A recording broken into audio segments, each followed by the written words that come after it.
Cum adică? Pot să trag gardă? Jiu-jitsu! Poți să bați pe oricine! Apucă-te de jiu-jitsu cu noi! Sună la 0757 Jiu-Jitsu. Bun, hai să începem adevărul acum. Să ne punem în poziția noastră de șmecheri. Bine ați venit pe canalul nostru de șmecherie și de Jiu-Jitsu. Eu sunt Claudiu, centură maro, 4 trese, multiplu campion, Kempo, Worldwide, vicecampion european, toate alea. Fac de vreo 9 ani, 10 ani Jiu-Jitsu, el e Sebi, centură albastră. Aveam apucat de jiu-jitsu, am câștigat și eu un concurs. Da, ne place Jiu-Jitsu, Sebi îi place, e pasionat, Da. la început, entuziasmat. Și da. El la sfârșit. Eu sunt la sfârșit, Vreau să plictisi, vreau să se retragă în curând. vreau să mă pensionez. Da. Astăzi vrem să arătăm ce înseamnă Jiu-Jitsu în mare, adică să arătăm regulile în general. Da, gen, asta ne ajută mai mult să, de exemplu, de fiecare dată când vine un elev nou sau ceva, poate să uite la video ăsta și nu mai trebuie să stăm să explicăm noi totul de la început și toată clasa poate să decurgă într-un mod normal, foarte ușor, fără să luăm separat pe ăla și să arătăm, etc. Hai să începem, nu? Da. În general, adică mereu, Jiu-Jitsu la concurs începe din picioare. În picioare avem două variante. Ori takedown, adică eu îl duc jos pe adversar, ori, dacă ești gay, Poți să faci ce fac eu. De exemplu, când un adversar e prea mare și oricât ai încercat, nu poți să-l duci jos, e luptător. e luptător. Face judo. Da. Poți să te pui în fund. Poți să anulezi câștigul ăsta de 2 puncte al lui și Dacă să tragi... ești gay, Da, și dacă ești gay, mă rog, eu nu sunt gay, dar tot o fac. Pula mea. Da. Și anulezi avantajul ăsta. Sau, de exemplu, dacă eu știu că nu pot să-l pun pe el jos, mă pun jos înainte și începem meciul de aici. Bun.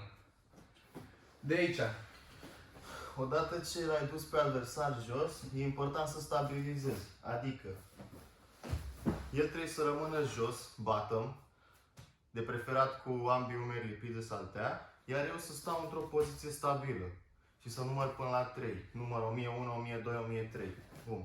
Odată ce am numărat până la 3, știu că am câștigat 2 puncte Din takedown. din takedown. Bun, aici, ce trebuie să fac eu și ce trebuie să facă el? Eu acum sunt într-o poziție de gardă, pentru că genunchii, picioarele mele, sunt între noi doi. El trebuie să treacă de garda astea mea. Pot să trec în o grămadă de feluri, dar ca și demonstrație o să zic că am trecut cumva și am ajuns aici. În poziție de control lateral. El, pentru că a trecut de garda mea și a stabilizat. Bun, hai să continuăm. Vezi că e muc. Unde? Aici. Cealaltă. Da. Gata, s-a dus? Da. Stai mai așa. Odată ce depășesc, cum am reușit să depășesc, scopul meu e să-l țin pe el cât mai fix. Și cum fac asta? Îi blochez ambii umeri și poziția capului meu să fie cât mai aproape de sol. Aici. Și la fel, număr până la 3. Am numărat până la 3, am câștigat 3 puncte de data asta. Guard press-ul este de 3 puncte. Bun, acum hai să arătăm ce pot să fac eu dacă el nu reușește să treacă de gardă. Eu sunt într-o gardă și aș vrea să-l răstorn și să ajung eu sus. Ca să fac asta, pot să fac ceva de genul. Și să ajung sus, să număr 1, 2, 3 și pentru asta eu primesc 2 puncte, pentru că am reușit să-l răstorn pe el. Din nou, Se cheamă sweep. se cheamă sweep chestia asta, da. Din nou, acum este același lucru. El vrea să-mi facă mie sweep și eu vreau să depășesc. Și să număr până la 3, să stabilizez. După ce am trecut de picioarele lui. Eu când trec de gardă, nu trebuie să trec neapărat în control lateral. Mai am varianta de a trece direct în poziție de mount. Adică să fiu așa peste el. Eu, dacă ajung în poziția asta, primesc și puncte că am trecut de gardă, dar și puncte pentru o poziție avantajoasă ca asta, mount, unde picioarele lui nu mai sunt deloc în joc și eu cu tot corpul meu pot să-l atac pe el. Pentru poziția de mount se primesc 4 puncte. În același timp, dacă nu mă duc direct în mount și trec în side control, primesc 3 puncte, după mă duc în mount și mai primesc încă 4. Bun. În afară de mount și control lateral, mai există încă 2 poziții pentru care se punctează în jiu-jitsu. Poziția de genunchi pe stomac sau knee on belly sau knee on stomach, în care stau cu genunchii pe stomacul lui. Tot așa. Mereu este regula de 3 secunde la jiu-jitsu. Dacă stabilizez pentru 3 secunde, primesc puncte. Însă dacă eu mă pun și stau 1, 2 și el mă debalansează și mă duc înapoi, nu primesc nimic. Și mai există încă o poziție de control absolut, cea mai importantă poziție din tot jiu-jitsu. În momentul când mi se ia spatele. La poziția de back take e important nu doar să avem control cu brațele, dar să avem și picioarele băgate înăuntru. Asta se cheamă cârlige, că bagi hook-urile înăuntru. Odată ce le-ai băgat înăuntru, ți-ai luat 4 puncte. Bun. Și de aici poți să ataci tot felul de submisii. Poți să-i dai choke, poți să faci armbar, poți să faci choke pe gi, aici. Zeci de feluri de a finaliza meciul. Bun. Și ce este cel mai tare lucru la jiu-jitsu? Să zicem că el are, nu știu, 12-0 și e în poziția avantajoasă. Vină puțin. Ești într-o jumătate de gardă. Pune genul ăsta jos. Și are poziția avantajoasă. Eu pot să fac submission de oriunde în jiu-jitsu. Să zicem că are 12-0, l-am prins de mână și sucesc umărul aici. Eu pentru chestia asta, el dacă bate, am câștigat meciul. Adică, indiferent de puncte, tu dacă faci submission, meciul se termină și câștigi. Cel mai tare lucru este că poți să faci submission din toate pozițiile posibile. Poți să faci din picioare. De exemplu, eu mă duc să-l iau la double leg și el îmi prinde ghilotinul. Submission-ul meu preferat cu care am câștigat. De fapt am ieșit pe 2 la europene. E ăsta. E wrist lock. Bum. Lumea nici nu înțelege ce s-a întâmplat, dar tu câștigi. Da. El practic îmi blochează mie mâna în burta lui și cotul.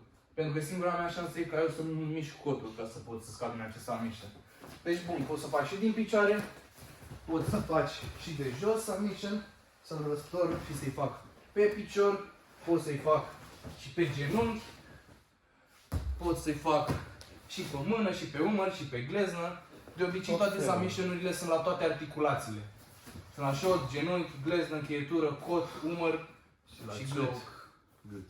Da, mai există submission-uri și pe coloană, însă sunt interzise în 99% din concursurile de jiu-jitsu.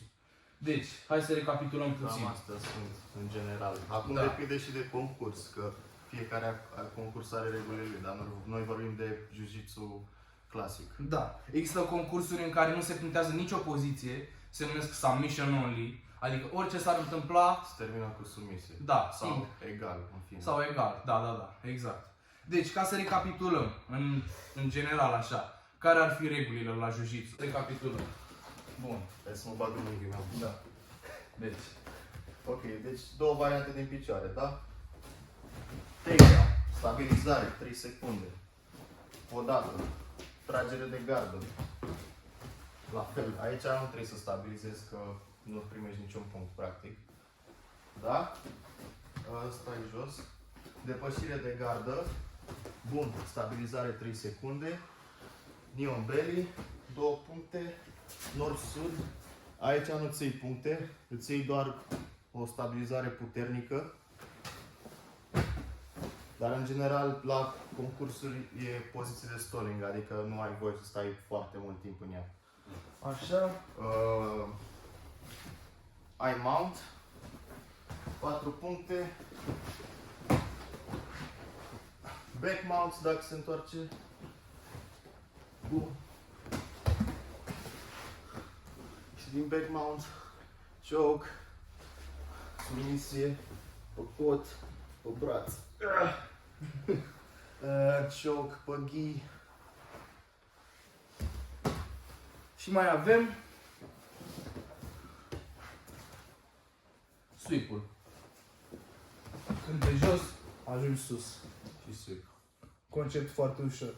Și submisii de peste tot. Poți să-i faci absolut de oriunde din toate pozițiile. Și cam astea sunt regulile în principal la jiu-jitsu. În mare. Da, problema e că cam toate concursurile au reguli diferite, însă maxim 5% din toate regulile astea se schimbă. În mare cam astea sunt regulile. Există și detalii mai multe, dar nu o să stăm să intrăm în detalii, pentru că scopul videoului ăsta e mai mult orientativ pentru începători care ori n-au făcut jiu-jitsu deloc sau sunt doar în primele lor luni de jiu-jitsu. Bun. Ăsta a fost video, sper că v-a plăcut. Pula mea! Like, subscribe, OnlyFans în curând. Notification bell, Da, click. comment, Aici videouri, stânga, share, dreapta. da, share, dați subscribe aici, nu știu ce. Dați click pe video ăsta.